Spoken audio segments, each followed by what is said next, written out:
In April of 2020, SAFTU General Secretary Mr. Zwelinzima Vavi contracted COVID-19. He took to social media to share his experience.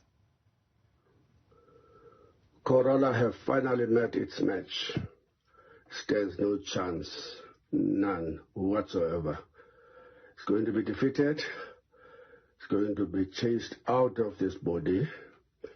It's going to die outside, and we are made of external stuff, and we will be the last to stand.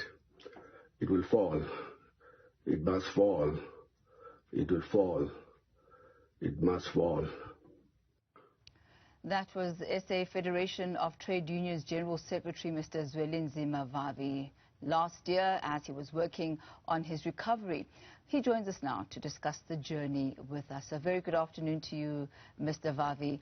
I must say, whenever anybody gets the opportunity to survive COVID-19 and to make it through the other side, it must be a moment of great appreciation and also a moment of great introspection. How did you manage to get through COVID-19, especially because you had it twice?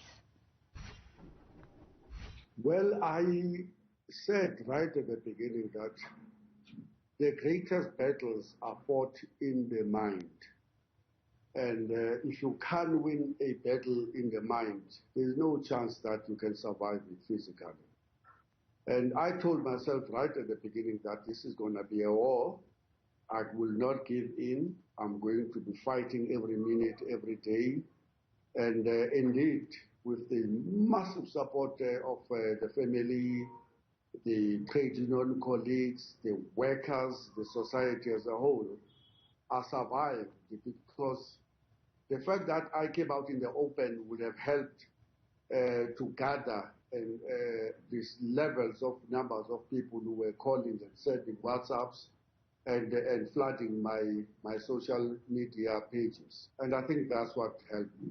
You contracted the virus very early on, in April, in fact, when still very little was actually known about what COVID-19 is, the effects that it has on the body. And at that point, a lot of people thought contracting COVID-19 was in and of itself a death sentence.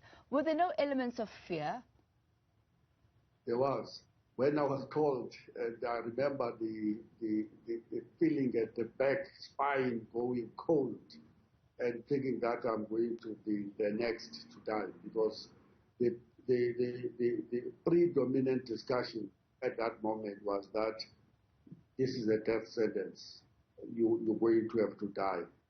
And but look, I have a very fragile family. I'm the last born at home when it comes to the boys. It happened that as I was being told, my elder brother was holding.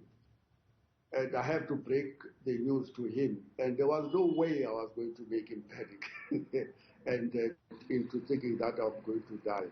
And the next person I have to tell was my wife, who was in a bathroom. And there was no way I was going to cause panic, even at that front. And thereafter, I had two lined-up interviews with ENCA and SABC, and I told them that, look, this is what I've just been told. But then thereafter, I had to go on an overdrive of phoning each of my sisters to say, I've been told that I'm positive. This is not a death sentence. The fight has just begun. I'm not going to die.